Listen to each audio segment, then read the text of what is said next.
আসসালামু আলাইকুম ভিউয়ার্স, এই পর্যন্ত আরেকটি সেলিব্রেট সন্ধ্যার সময় সেল করলাম রান কোম্পানির বোল্ট ডবল ডিক্সের একটি বড় ভাইয়ের কাছে। তোমার কথা থেকে আসছে 100 টাকা ব্যাগটা কিলো ওজন বলে নেই। আসসালামু আলাইকুম ভাই। তোর নাম কি? আলিফ। আলিফ, বাসা কোথায়? নরসিংদী সদর। নরসিংদী সদর। আমাদের শোরুমে কিন্তু নরসিংদী সদরে ভাই। তো ভাই ব্যাগটা কিনে তাই চলে দেখছিলেন, সবকিছু ভালো লাগছে? বাইকের যাবতীয় পেপারস বুঝতে পাইছেন তো?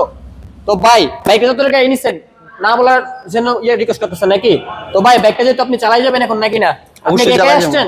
না, সাথে বাই নিয়ে আসছি। ওর সাথে বাইক নিয়ে এসছেন না? তো ভাই ব্যাগটা তো সুন্দর চালাই যাবেন ইনশাল্লাহ। আপনার জন্য দোয়া ও ভালোবাসা রইল। আবার নাম্বার করো ভাই, ঢাকা মেট্রো 45 ছিল এই ব্যক্তি বিক্রি করলাম ভাইয়ের কাছে, যে নরসিংদী সদরের মানুষ। আমাদের শুরু মধ্যে নরসিংদী জেলায়, তো সকলে চলে আসবেন আমাদের নরসিংদী জেলা মাধবদী বাস স্ট্যান্ড, শীতলাবাড়ি মোড়, মিড টাওয়ারের আন্ডারগ্রাউন্ড নিচে আমাদের সম্রাট বাইক গ্যালারি অবস্থিত। যারা তারা এখন আমাদের ফেসবুক পেজটি ফলো করেন নাই, দ্রুত আমাদের ফেসবুক পেজটি এখনই ফলো করে আমাদের পাশে থাকতে হবে। তো সকলে ভালো থাকবেন, সুস্থ থাকবেন, আল্লাহ হাফেজ।